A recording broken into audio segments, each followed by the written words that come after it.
This is Becoming Great, a podcast for people who want to make the world a better place through entrepreneurship. Maybe you think of starting your own business. Now, me and Erik, the founder of Great.com, thinks it would be super cool if you did. And we think that it would be even super cooler if you succeeded. So here we want to share 10 mistakes that we, and I mean mostly Erik, have made when starting businesses. Now, Erik have started quite a few different businesses and had a lot of success with his company Catena Media and managed to make 50 million euros before turning 30. That I think is pretty cool, and he's gonna use that money with Great.com, a company that will give away all of its profits to charity.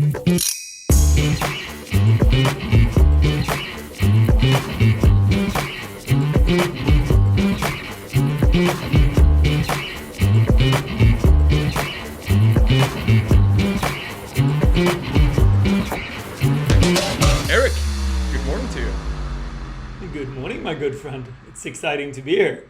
You're looking very excited today. I am. I'm the perfect combination of tired and excited. That's usually when I'm for you who don't see Emil right now, he looks like a happy golden retriever who's just waiting to get food. I'm leaning forward if you're watching this on video. That's a good sign. So hey, let's get into it. We got 10 mistakes that you have made and that you see are common when starting a business. And the first one you have named planning forever. What does that mean? Is that you try to get married or something? Well, I think this one goes down to overthinking and feeling like, okay, is my idea really good enough? Should I tweak it? Should I do something else? And just coming up with a bunch of ideas, but never really starting. And the thing is that the first idea you have is probably going to suck. You're going to fail at that one. But that doesn't really matter. It's that you start, that you just begin. That's what matters. Because if you start with that thing, that's where you learn. So my first 3 business ventures I did, they failed completely and they failed quickly. But if I wouldn't have started with the first one, I wouldn't have started with the second one or got the idea of the third one or actually started what became Catena Media later on. So yeah, the first mistake is just planning forever instead of just beginning and getting somewhere. So couldn't you have learned the things you learned from starting your first couple of businesses that failed by listening to videos about entrepreneurship? Like, I guess someone listening to this podcast right now is doing exactly that. They're doing research to avoid making mistakes themselves. Yeah, you can.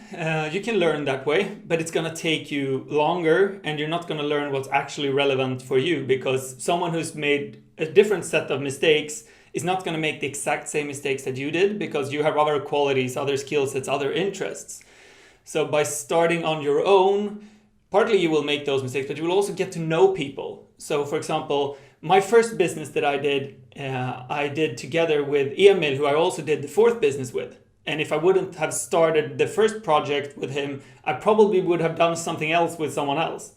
But we learned through that mistake that we work really well together and can do other things together. So it wasn't a failure in the sense that I didn't learn from it or didn't bring it forward. It's just that that specific idea didn't work, but the networking and the ideas and our time together was still very valuable. And you're not going to get that from listening to a podcast.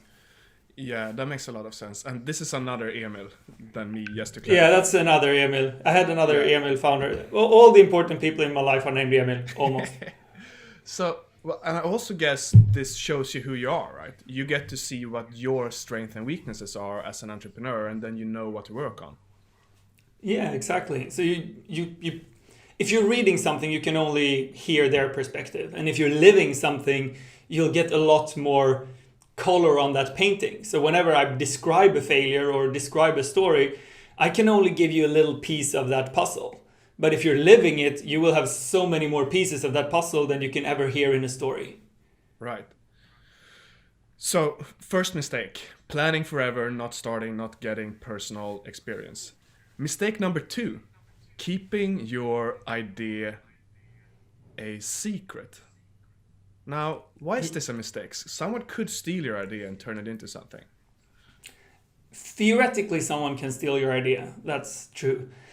But almost all ideas have already been taken, and you're probably just already stealing someone else's idea with whatever it is that you're starting. And the thing is that at the end of the day, it all goes down to execution. So if someone else is going to steal your idea, they still have to do a lot better job than you do.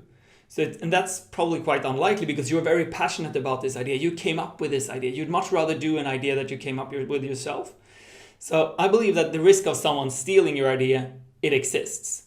But the downside of not talking about your idea is that you cannot get feedback from anyone else. You cannot get anyone else's perspective on your idea. No one can ask to help you, or you cannot find a business partner or anyone that can be along the journey with you. So I think the risk reward of talking about it is so much in favor of talking about it.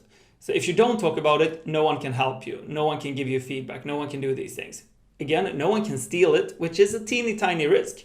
But if you do talk about it, sure, someone might steal it, but they're probably not going to do it as good as you do anyway. But you can get help, you can get feedback, you can get sponsorships, whatever it is that you need. And personally, I believe that, so including myself, I kept it secret for a long time and then I couldn't get help. And I see this around me all the time, that people are so concerned about someone stealing their idea. So a key point here is that the idea or the product is not as important as the execution of it. Yeah, that's a very good way to put it. And the network building. Yeah. Cool. Yeah. And that leads us into point number 3, the networking. And that is to not ask for help. Why do you think this is a big mistake? So personally, I struggle with asking for help. It's scary to ask for help to anyone. It's like if I feel needy and pushy, and like it can feel that I'm cornering someone. Like if they don't help me, they're kind of risking the friendship. Even just asking someone to like a picture or share a video can feel like I'm kind of taking on something or kind of stealing from someone. So it's hard. So I think that's why people don't do it. And at the same time, I believe that people want to help. So if we ask people and we have a good way of asking people, people want to help. And the more people we ask, the more likely it is that someone will help us. So in the beginning, I rarely asked anyone to help me. I tried to do everything on my own. And today I'm trying to ask as many people as possible to do things to help out. And it's very rarely that someone says no. Most of the time they just say, yes, I really want to help you. And they do something. And key is not to ask for too big things, but to ask for small things, and preferably finding a give and take situation. What do you think, if you were to speculate, is the biggest reason people don't ask for help? I think it's the fear of being rejected. Like if you're asking for help and someone says no, you don't know what that's going to do to the relationship, or you don't know how that's going to feel. And you don't want to put someone in the situation of having to say no. Right. So get out there, practice getting rejection. Go to McDonald's, ask for a Whopper. Yeah, do that. I think that's a good solution. Right? Number 4, focus too much on your own thing. What does that mean? So basically, I think that when we're starting a business, it's very easy that we just see our own piece of work that we want to do. So we put on this skygglappar, whatever it's called, when horses have for their eyes, there's blinders, I think it's called, and we just see our own stuff, which makes it tricky to develop the idea further, and it makes it tricky to get help from others. While if we instead focus on helping others at a large extent of our time, we're being very generous with what we're doing. We're focusing a lot on the other projects out there as well because we want to help. Then we'll get to a point where people help us. So I think that the best way of getting help ourselves is to help others. So if that's, I share your picture, you share mine, and kind of start with helping others. Start with saying, what can I do for them? I think that's a great way to get started. So a mistake then is to focus too much on your own stuff instead of trying to help others, and in that way getting help ourselves. All right, so generosity. Now, if you're listening to this, ask yourself 1 to 10, how generous are you in your life? And how often are you doing things just to help someone else out without asking for something back? Oh, that's tough. Now I need to ask myself that too. What would you say? 1 to 10, how generous am I? think a 7. I'm pretty generous, but not super generous. 6, 7. Yeah, and most of the time I have to admit that I have some kind of agenda that I see that this can help me out one way or another. I would actually put you as higher. But that's just Aw. me. I mean it, bro. All right, moving on. Number 5, which is dreaming too big. Isn't that a good thing though, dreaming big? Like for me, that gets me excitement, it gives me motivation, I get pumped up like I am right now.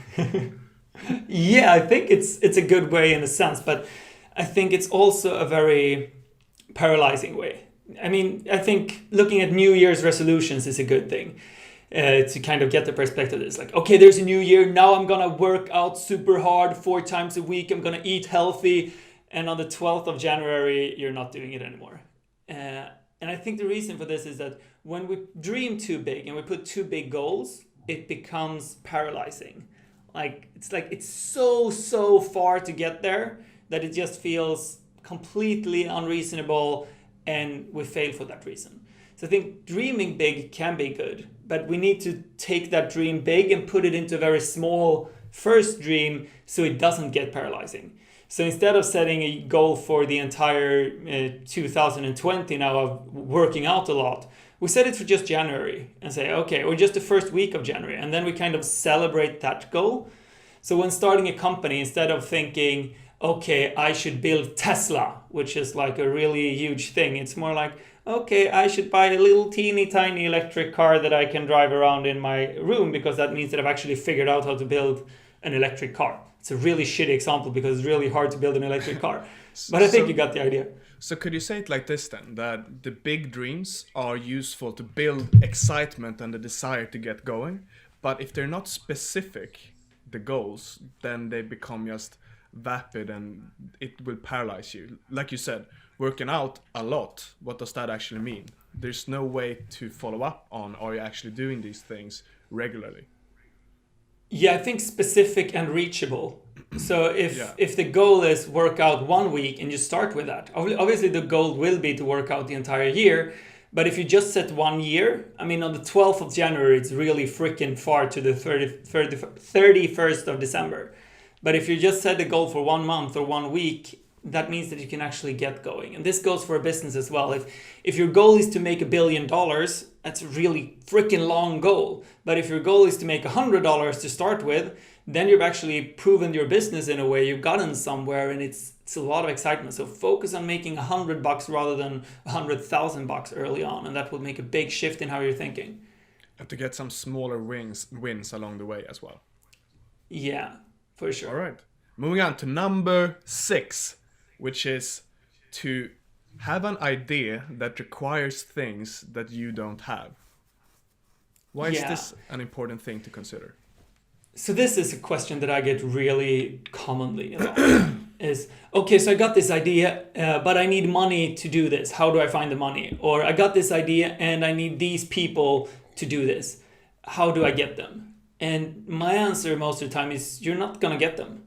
Because most people have this problem is starting their own business, their first business, never done it before. And they've heard about all these big shot startups that raise $1 million the first day.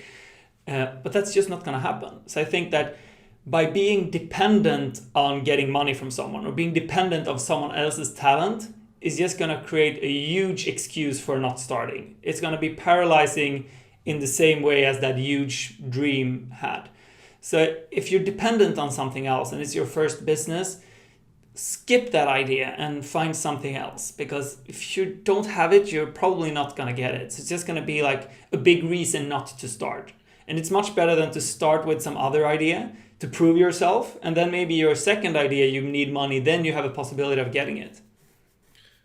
All right, so it's okay to dream that it would be cool if I got financed or if I met these people, but I shouldn't put that in my strategy, in my planning. I shouldn't be dependent on it. It would be cool if it happened, but not be dependent on it. Yeah, you need to be able to get started without it.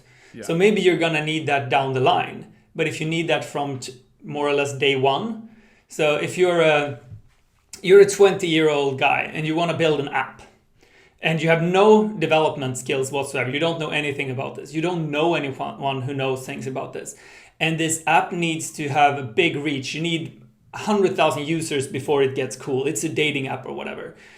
It's just not going to happen. Even if you have a really smart idea of how to build this app, people are not going to believe in you, or at least it's very, very unlikely. And you're not going to find that developer that can work for free. At least it's going to be very hard. So if you pursue a different dream, whatever that could be, first, it's like, okay, maybe I can put out ads on the school for dating each other or whatever, and like get some kind of a track record, or having single dinners or whatever. It's kind of in the same area, but you start proving yourself and start seeing how can this become something where you're not dependent. That's where you need to start. And again, get going, get momentum, get started. Now, Yeah, let's learn. move on to number 7, which is starting a legal entity from day one. I've done this mistake. Why is this a bad thing? And I've done this mistake too. I know how painful this is. Okay, so what I mean with this is starting an actual company, you know, when you register with the government and whatnot, and it's doing that from day one. And the reason why this is a mistake is that a lot of the time you're not going to pursue this dream over time. A lot of the time you're going to give up within a week, or you're changing your ideas completely, or you're changing who you're going to do this with completely. And to start a company is a big process. It's expensive, it takes a lot of time, it's scary. So once again, this becomes this big boulder in your way of just getting started. So I believe in looking at a business as a hobby from the beginning, and not trying to start a company until you at least make some money coming in, or at least have some clients. You know that this is something you want to do, but don't start that company from day one. Don't let that be something that's just stopping you. And in my experience, starting a company is difficult, but ending a company is even more difficult, at least in Sweden. So what happened with you when you were starting this business? Exactly what you said.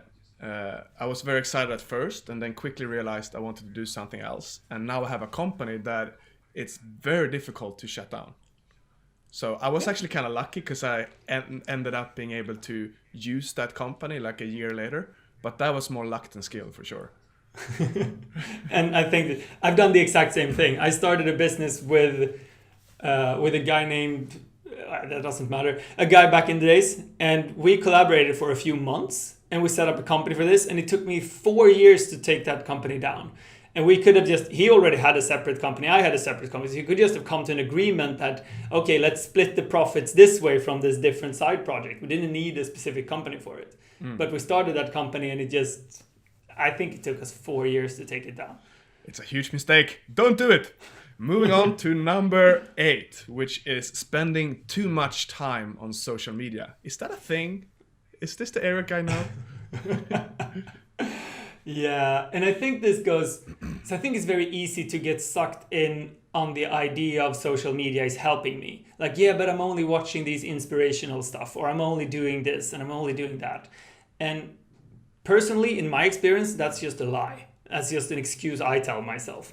So what I've been doing here is, okay, how can I limit myself on social media to the maximum extent reasonable? And for me, that's been like, I make my Instagram feed really boring. I don't follow a lot of people just because I want to see what they're doing. I only follow things that could be beneficial from a business use. And I never get sucked into my feed because it's not interesting. And secondly, I've used the Google Chrome plugin called News Feed Eradicator for Facebook. And it just blocks the feed, because to me, the feed is what is the most addictive. It's the heroin of Facebook. And just getting those two things, basically making the feed on Instagram boring and the feed of Facebook not even existing, has made a huge difference for me. Because I think it's so easy to end up spending 30 minutes, an hour, even 3 hours on social media every day that could be used to something so much more beneficial. That Facebook plugin is such a time saver. We'll link to it down below. Now, moving on, which is number 9. This is 9 fingers. Focusing on results, not joy. And this one is key, I think, to come from a place of excitement when you work. Why do you think this is a mistake, focusing on results? So what I mean with this one is not that you shouldn't focus on results at all. But personally, I believe that if you focus too much on results, you're gonna end up in a place where you don't enjoy it. La, la, la, la. You push yourself too hard, you're working too hard, and that's gonna be a reason to give up because you're suffering. If you're enjoying what you're doing, on the other hand, you might make less money, but you're not gonna need to give up because it's a pleasurable journey. So I think that if you're starting a business and you're already early on feel, oh, this is not fun, it's just pain, it's not, sooner or later you're just gonna give up. But if you're early on and you don't make any money at all, it's like, hey, this is really exciting, this is really fun, I'm learning so much, bum, bum, bum. Sooner or later, the money's gonna come because you're doing something you're passionate about, you're gonna learn so much, you're gonna develop, you're gonna have a different energy when you meet people. I mean, imagine when you're meeting people and you're just so passionate, but just loving, you're coming from a place of joy, people are gonna want to work with you, they're gonna want to collaborate with you, they're gonna want to be in your space. But if you're coming from a place of, oh, this is so hard right now, it's so painful, sure, I'm making a lot of money, but it's just rigid and suffering, no one's going to want to be part of that. It's just not how it works. And from that state, you need to use willpower to do things. And everyone has a limited amount of willpower, I believe. But if you come from passion, it's so much easier to keep that up for a long time. And also you learn so much quicker. Yeah, I think it's key. So Nourishing obviously that you want to state. combine the two. You want to combine the two. You want results and joy. But personally, I've been in companies, well, I've been running businesses where I've been focusing only on the results. And even if I reach high results that year, I'm burning myself out. I'm suffering. I'm in pain. And at the end of the day, that's a year of my life I'm not getting back. Yeah. And it's not quite this easy, but the results you get is often a reflection of the value you offer. And to offer value, you need to have skills. And learning skills, in my experience, is so much easier when you come from that energy of excitement. In my brain, things just stick. Yeah, I can totally relate to that. And moving on, number 10. Focus on learning business instead of people. Why is this a mistake? I would have wanted a drum roll because of that one, just because it was the last one. So I'm doing the drum roll myself. Yeah, I think that. So what I mean with this one is that I think it's very common that people who are just starting business or doing a lot of this thing, including myself, focus on only reading business books, only listening to entrepreneurship podcasts or whatever, only focus on learning that logic side of things, while business in reality is only humans interacting with each other. That's what business is. It's only people. All businesses are people, one way or another. So I think that if you understand business, yeah, that's great. But if you understand people, you automatically understand business. So if you focus on reading the book How to Win Friends and Influence People by Dale Carnegie, which is more or less the Bible for social interactions. It's written in 1936 and it's still to date one of the best books I've read. And you'll just get an understanding of how can I work with people in a way that I like them and they like me. How can we collaborate smoothly? How can I actually get them what they want so they can help me to get what I want? And how can I be a great leader? And these kinds of things, they're so essential. And it goes back to the joy versus results as well. If you understand people, you will enjoy so much more being around people. If you don't understand people, it's gonna suck.